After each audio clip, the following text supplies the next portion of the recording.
کیا کرتے ہمارے اللہ کرنے کے منع کرو لوگ اللہ کرنے کے منع کرو علماء ہیلو علماء ضرور میرا سامعین باوقار عزیز طلبہ رونق بزرگ ماہر نظامت حضرت علامہ و مولانا زاہد الرحمن صاحب قبلہ استاد الافراج حضرت حافظ القاری سلمان رضا صاحب قبلہ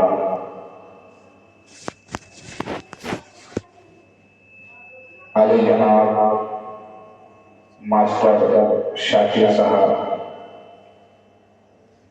اور ماسٹر کرم گستر جاوید صاحب قبلہ مصباحی مدرسہ معینیہ چشتیہ تفسیر القرآن کی ناظم اعلیٰ علی جناب عزت مآب مجاہد حسین صاحب آپ تمامی کی بارگاہ میں سلام عرض کرتا ہوں السلام علیکم ورحمۃ اللہ وبرکاتہ۔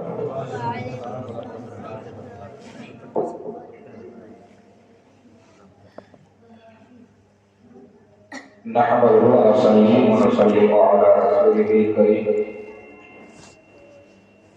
أما بعد فأعوذ بالله من الشيطان الرجيم بسم الله الرحمن الرحيم وذكرهم بأيام الله صدق الله العظيم وصدق رسوله النبي الأمين الكريم ونحن على ذلك من الشاهدين والشاكرين والحمد للہ رب العالمین۔ آئیے مرتبہ عقیدت و محبت کے ساتھ مصطفیٰ جان رحمت شمع وصل ہدایت آقا نعمت ہم سب کے آقا اور مولا شب اسرا کے دولہا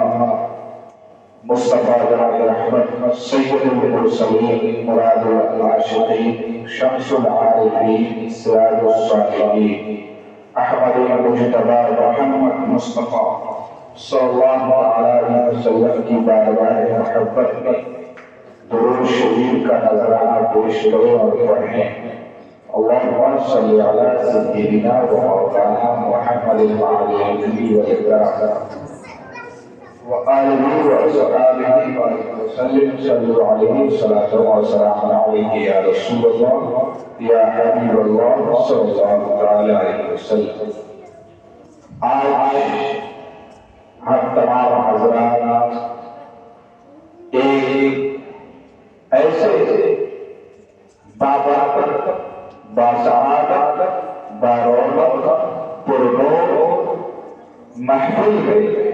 تشریف فرما اور اس محفل میں جس ذات عظیمہ کا تذکرہ جمیل ہوتا ہے اور ہونا بھی چاہیے اور یوں تو ہر پروگرام ہر محفل میں الگ الگ اشخاص عظیمہ کا ہم لوگ تذکرہ کرتے ہیں، لیکن آج کا یہ بابرکت پروگرام بابرکت محفل جس میں ہم اور آپ سعادت کی شرکت حاصل کیے ہوئے ہیں، اس میں اس عظیم ذات کا تذکرہ ہوگا یا تذکرہ ہو رہا نہ صرف ملک ہندوستان نہ صرف بیرون ممالک میں بلکہ اس خاندان گیری کے ہر خطے میں اس ذات عظیمہ کا تذکرہ جمیل ہوتا آیا ہے اور ہوتا رہے گا۔ وجہ صرف اتنی ہے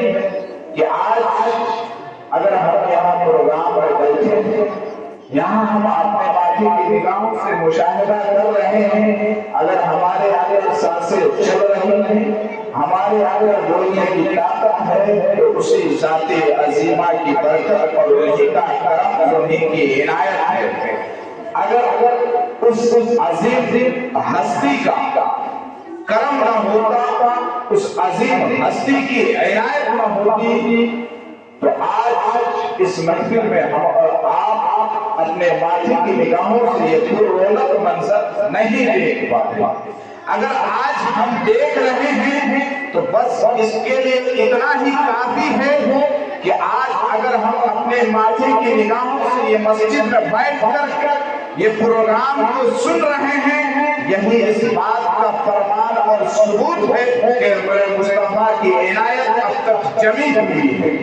میرے مصطفیٰ کا کرم اب تک جمع ہوا ہے، میرے مصطفیٰ کا کرم یہاں برس رہا ہے۔ اگر میرے مصطفیٰ کا کرم نہ ہوتا تو ہم یہاں حاضر نہ ہوتے۔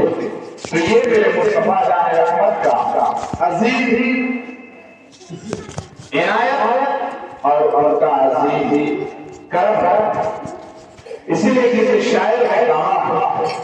میرے دل کو لب ہے نبی نبی، میرا دل مقام حبیب، میرے دل کے لب ہے نبی نبی، میرا دل مقام حبیب ہے، میں مریض عشق رسول ہوں، وہ حبیب میرا طبیب ہے، میں مریض عشق رسول ہوں، وہ حبیب میرا طبیب ہے۔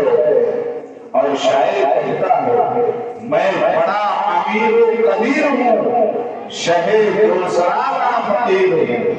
میں بھلے ہی یہاں بہت امیر ہوں، لیکن حقیقی اعتبار سے دیکھیں مصطفیٰ جان رحمت کی کرام کی عظمت و عنایتوں کا صحیح معنوں میں فقیر ہوں، یہ اگرچہ میں مال و دولت سے بہت مالدار ہوں، میں بڑا امیر و کبیر ہوں، شہر دوسرا کا فقیر ہوں، میں در مصطفیٰ کا اسیر ہوں، میرا رفعتوں پہ نصیب ہے، در مصطفیٰ کا اسیر ہوں، میرا رفعتوں پہ نصیب ہے۔ اور مجھے شاعر نے کہا، جو نبی سے میرے آشنا ہو گیا، جو نبی سے میرے آشنا ہو گیا، اس کا دل آئینہ آئینہ ہو گیا، اس کا دل آئینہ آئینہ ہو گیا، کہہ رہا ہے خدا خود یہ قرآن، کہہ رہا ہے خدا خود یہ قرآن میں، جو نبی کا ہوا وہ میرا ہو گیا، جو نبی کا ہوا وہ میرا ہو گیا، میرے آقا کے قدموں کی عظمت ہے یہ، میرے آقا کے قدموں کی عظمت ہے یہ، جس طرف چل دیے راستہ ہو گیا، جس طرف چل دیے راستہ ہو گیا۔ اور اس 27ویں شب کے متعلق میرے اعلیٰ حضرت فرماتے ہیں، وہ سرورِ ایشور رسالت جو عرش پر جلوہ گر ہوئے تھے، وہ سرورِ ایشور رسالت جو عرش پر جلوہ گر ہوئے تھے، نئے ہلالِ طرب کے ساما عرب کے مہمان کے لیے تھے، نئے ہلالِ عرب کے ساما، نئے ہلالِ طرب کے ساما عرب کے مہمان کے لیے تھے، وہاں فلک پر یہاں زمین میں رچی تھی شادی مچی تھی گھومے۔ میرے مصطفیٰ کو رب کائنات نے جب بلانا چاہا، جب فرشتوں کو پتا چلا کہ خالق کائنات کا محبوب آنے والا ہے، تو آسمان میں فرشتے وہاں فلک پر، تو آسمان میں فرشتے وہ جھوم رہے تھے، استقبال کے لیے کھڑے تھے، وہاں فلک پر یہاں زمین پہ رچی کی شادی مچی کی گھومے۔ جب انبیاء کرام کی گروہ کو پتا چلا کہ سرور کائنات کی آمد ہونے والی ہے، رب کائنات میرے مصطفیٰ کو بلانے والا ہے، میرے مصطفیٰ کی عظمتوں کا سکہ بلند ہونے والا ہے، ان کو رب کائنات کا دیدار سے شرفیاب کیا جائے گا، تو پوری زمین پہ حضور کے استقبال کے لیے انبیاء کرام کی جماعت اور محبوبین کی جماعت کی خوشی کا عالم یہ تھا۔ وہاں فلک پر یہاں زمین پہ رچی تھی شادی مچی تھی گھومے، ادھر سے انوار ہنستے آتے، ادھر سے نفحات اٹھ رہے تھے۔ ادھر سے انوار ہنستے آتے، ادھر سے نفحات اٹھ رہے تھے۔ اسی شعر میں اعلیٰ حضرت صرف اتنا کہنا چاہتے ہیں، ادھر سے انوار ہنستے آتے، ادھر سے نفحات اٹھ رہے تھے۔ جب میرے مصطفیٰ کی آمد کا وقت ہوا، جب میرے مصطفیٰ کو جب بلایا گیا،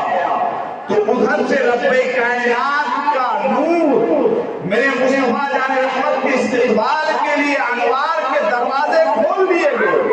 انوار و تجلیات کی برسات ہونے لگی، جھما جھم بارش ہونے لگی، گروہ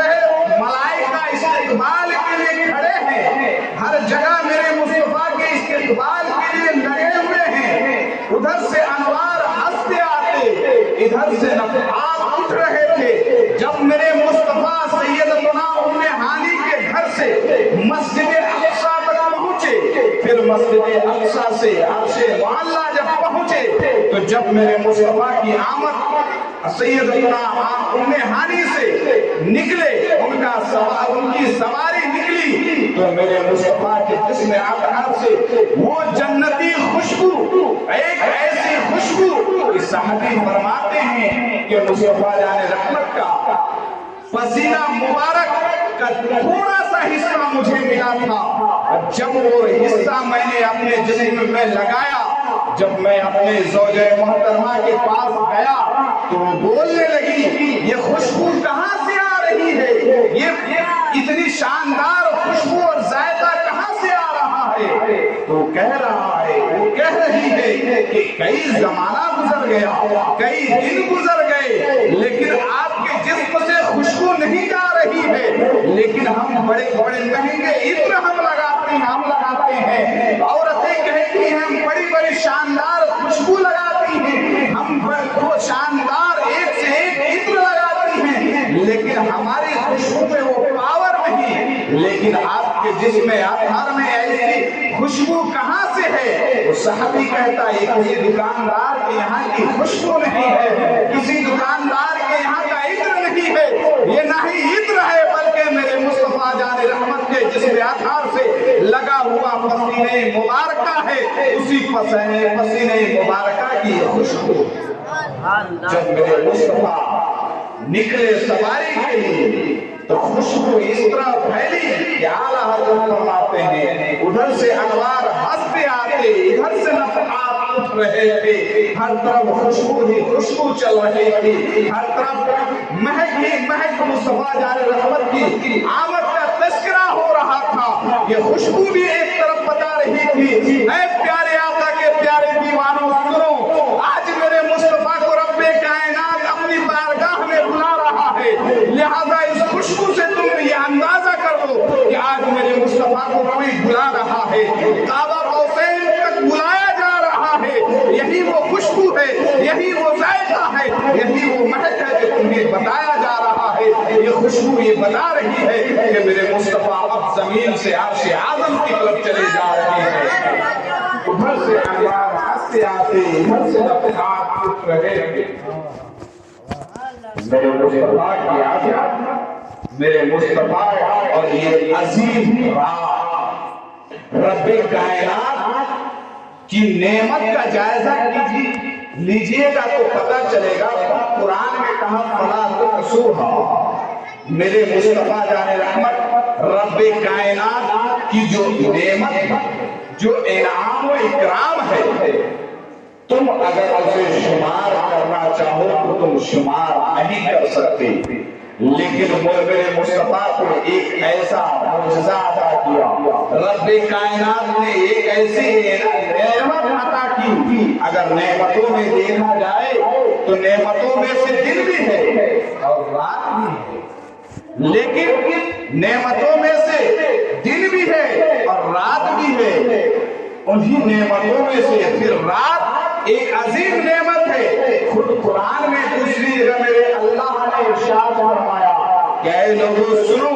ہم نے تمہارے لیے رات اس لیے بنائی تاکہ تم رات میں پرسکون ہو کر کے چین و سکون کی راحت لے سکو، اور ہم نے تمہارے لیے دل اس لیے بنایا تاکہ تم اپنی آنکھ کو کھلی رکھ کر کے تم اپنا کاروبار کر سکو، تم اپنا سارا کام انجام دے سکو۔ یہ عظیم نعمت اللہ کی دی ہوئی ہے، لیکن انہی میں سے ایک عظیم نعمت رات بھی ہے۔ لیکن ان راتوں میں بھی اللہ رب العزت نے درجات کو بلند کر رکھا ہے۔ ہر رات برابر نہیں ہے، ہر رات کے اندر مساوات نہیں ہے، ہر رات کے اندر ایکویلٹی نہیں ہے، اس کے اندر برابری نہیں ہے، بلکہ رب کائنات نے رات کو ایک رات کو دوسری رات سے افضلیت قرار دیا ہے، ایک رات کو دوسری رات سے فوقیت عطا کی ہے، ایک رات کو دوسری رات سے افضل قرار دیا ہے۔ انہی عظیم راتوں میں سے رب کائنات نے ایک عظیم رات اگر اس خاکدانی گیتی میں رب کائنات نے انسانوں کو عطا کیا ہے تو معراج مصطفیٰ کی شکل میں ماہ رجب کی یہ 27ویں شب اللہ رب العزت نے اس امت کو عطا فرما دیا۔ یہ اللہ رب العزت کی اتنے انعام و اکرام، اتنے فیضان ہیں، اتنے مہربانیاں اور نعمتیں کہ نعمت اگر اسی رات کا شمار کیا جائے تو اتنی نعمتیں ہیں کہ آپ شمار کرنا چاہیں تو آپ شمار نہیں کر سکتے۔ یہ عظیم رات جس میں رب کائنات نے اپنے محبوب سرور کائنات کو اپنی بارگاہ میں بلایا، لیکن آپ کو پتا ہونا چاہیے، آپ تو معراج مصطفیٰ کے بارے میں بہت سنے ہوں گے، لیکن آپ کو یہ بھی معلوم ہونا چاہیے کہ یہ دور جدید ہے، یہ ماڈرن زمانہ ہے، ان کے پاس عقل ہے، ان کے پاس ترازو ہے، ان کے پاس ماپدنڈ ہے، ان کے پاس اپنا ایک پیمانہ ہے، اسی پیمانے سے ہر چیز کو تولنے کی کوشش کرتے ہیں، اسی عقل کے ترازو سے ہر شے کو ناپنے کی کوشش کرتے ہیں۔ جب ہم اسے ناپیں گے، اگر ہمارے عقل کے ترازو سے مقابلہ نہیں ہوتا ہے، ہماری عقل میں وہ بات سمجھ میں نہ آئے تو ہم اس کا انکار کر دیتے ہیں۔ یہی وہ عظیم رات ہے، یہ رات اسی دور کے لیے رب کائنات نے ہمیں عطا کی تھی۔ ایک زمانہ ایسا آئے گا کہ تمہارے مذہب اسلام کے نعمتوں کو اپنے عقل کے ترازو سے لوگ تولیں گے، اپنے دماغ سے، اپنے نالج سے اس رات کو تولیں گے، کرامات کو تولیں گے، معجزات کو تولیں گے۔ لیکن ایک زمانہ ایسا آئے گا کہ کچھ سال پہلے لوگ اس ترازو کو، اس کرامت کو، اس معجزات کا انکار کیا کرتے تھے، لیکن ایک زمانہ ایسا بھی آئے گا کہ وہ خود تسلیم کرتے ہوئے نظر آئیں گے، وہ خود اقرار کرتے ہوئے نظر آئیں گے۔ آج کا پتہ آپ کو معلوم ہونا چاہیے، آپ جب تحقیقی نظر ڈالیں گے اس موضوع پر، معراج مصطفیٰ صلی اللہ علیہ وسلم پر، تو آپ کو پتہ چلے گا کہ آج سے 1000 سال پہلے یہ سوال کیا جاتا تھا، کیا کسی بھاری بھرکم چیز کا، کسی بھاری بھرکم لوہے کا آسمان پر آٹومیٹک اڑایا جا سکتا ہے؟ کیا وہ لوہا آسمان پر اڑ سکتا ہے؟ تو اس دور کا ہر پڑھا لکھا یہ کہے گا، ہر جاندار یہ، ہر حیوان یہ، ہر انسان یہ کہتا ہوا نظر آتا تھا یہ ممکن ہی نہیں ہے کہ ایک مضبوط لوہا جو کئی ٹن وزن رکھتا ہو وہ ہوا میں کیسے اڑ سکتا ہے، وہ فضا میں کیسے چل سکتا ہے۔ یہ بات اقرار کرنے کے لیے اس زمانے کے لوگ تیار نہ تھے۔ اس زمانے میں بھی وہی سائنسی دور تھا، لیکن اس وقت اس کے پاس اتنے ہتھیار نہ تھے، لیکن عقل تھی، لیکن یہ اس بات سے انکار کیا کرتے تھے کہ کوئی 1000 ٹن کا وزن لے کر کے آسمان میں اڑایا جا سکے۔ کیا یہ اڑایا جا سکتا ہے؟ ہواؤں میں لہرایا جا سکتا ہے؟ تو اس زمانے کا ہر فرد انکار کیا کرتا تھا۔ یہی وہ دور ہے۔ آج سے 500 سال پہلے اگر سوال کیا جاتا کہ اے لوگوں، کیا کوئی ایسا سسٹم اگر ہم بتائیں کہ یہیں ہم ایک بٹن دبائیں اور پوری کائنات روشن ہو جائے، میں ایک بٹن دباؤں ہزاروں بلب ایک ساتھ روشن ہو جائے، میں ایک بٹن دباؤں سارے پنکھے فوراً بند ہو جائے، میں ایک ایسا بٹن دباؤں کہ پوری کائنات میں ہر جگہ روشنی 1 سیکنڈ میں پہنچ جائے۔ آج سے 500 سال پہلے اگر یہ سائنس سے بھی سوال کیا جاتا تو یہ کہنے پر مجبور ہو جاتا